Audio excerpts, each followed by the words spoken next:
So Eddie, this might just seem as a normal bit of practice for you. You're doing it before every race meeting. Tell people a little bit, and I'm sure people at home watching this now are just thinking, oh shit, you just turn up to the races and the hurdles are there, but there's plenty of work that goes into this. Well, there is, Davey. You can see the hurdle itself, the way it's built. Paul and Martin would do them first. So basically you're building the frame of the hurdle first. It's a new thing that we've added, is we put in this AstroTurf on the back of it. We're the only track in the world that's doing that. Paul had come up with an idea to stop gaps forming in the hurdles. Jockeys would tell us if a horse can see light through it, they think that the obstacle is not going to give them any test, so they'll run through it. So for that reason, we want no light coming through the hurdle. So when you're looking at it from the side where the horses are coming at it, this will look like a little wall and they'll jump it.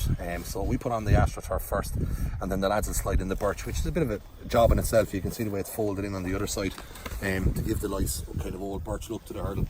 So the lads will do it that way. And as you can see, there's no light whatsoever through our hurdles. If you look up to the top as well, you know, you'd see sometimes in tracks that the hurdle, because there's so much leaves in it, gaps that form, and then kind of afraid that a horse will come at this at pace and say, look, I don't need to lift my legs, and they'll hit and they'll fall. And this is it, you know. So it's for us, it's paramount. Everything we do, it's purely safety, the jockey's safety, the horse, to try and get it as best as we can. So that'd be the hurdle created himself. Paul and Martine had spent most of the summer months, you know, there'd be 2 or 3 days all during the summer building the hurdles. There's a bit involved in it. So what the lads are doing there now is using the bars. This is the way it's always been done here. Bars are going in there, they're putting the holes in the ground for the hurdle. So then literally once they get the bar in, the hurdle will pop into that. The lads will lift it in, a couple of slaps to the sledge just to push it down slightly, get it lined and make sure it's perfectly lined, and then Raymond, our foreman, just make sure everything's lined the way you want it, and then just lean off the hurdle and you put your wings on and stuff then, you know. So it's a slow enough process. It'll take us half a day to put up all the hurdles on a race day, and then we just hope to get as many of them back in one piece as we can, because the process of rebuilding them can be slower, you know. So we'll be hoping that none of them will get too many whacks on the day, so fingers crossed. And like you said, the process of mending them back together again, but they'd cost on average each section with around 300 euro. Yeah, if you were going starting from fresh. If a hurdle is broken and deemed completely in bits, so most of our ones will be a top bar might break, or the leg in here at the bottom could break as well from a horse giving it a slap. When they happen, we can replace them, but sometimes you have a hurdle that's completely goose, but we don't throw anything out, so we'd strip it back, and anything that can be salvaged off a hurdle be used for building the next hurdle. But you know, every year you'd spend maybe somewhere between 10 and 15,000 on hurdles just to get yourself ready for the season. But you know, it is what it is, and you know, there's lots of other options. I mean, you've got the padded hurdles, you've got the easy fix hurdles, but you've always stuck with the old way. Yeah, I think so. I think it's tried and tested until we're told that we have to do something different. I'd prefer to keep going this way. I know some of the jockeys are very much in favour of them, and I'm absolutely nothing against any other hurdle.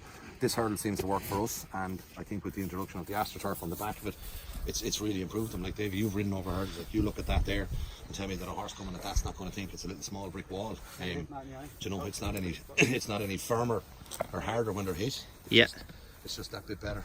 So what the boys are doing now is just tilting them all back now. Tilt them all back, and then they'll drive them home with the sledge, and that's pretty much your hurdles ready to jump. Then we pop the wing in, and we'll leave a couple of spare hurdles off to the right hand side then, in case for a broken hurdles on the day.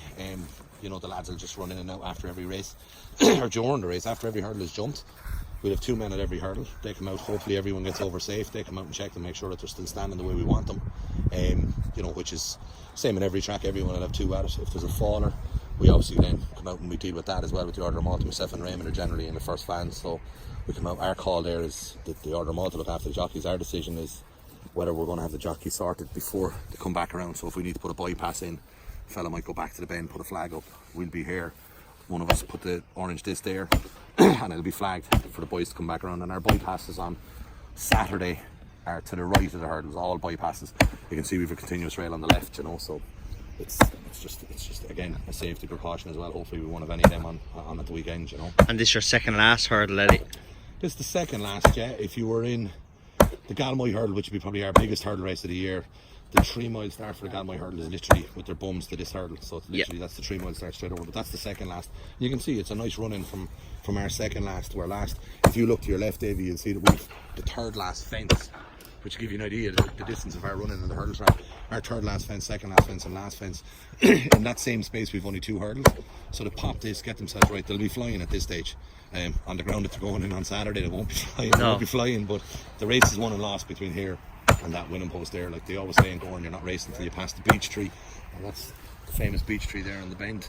They say you're not racing until you pass that, and when you pass that, then it's time to go and win your race. That's both flat and jumps.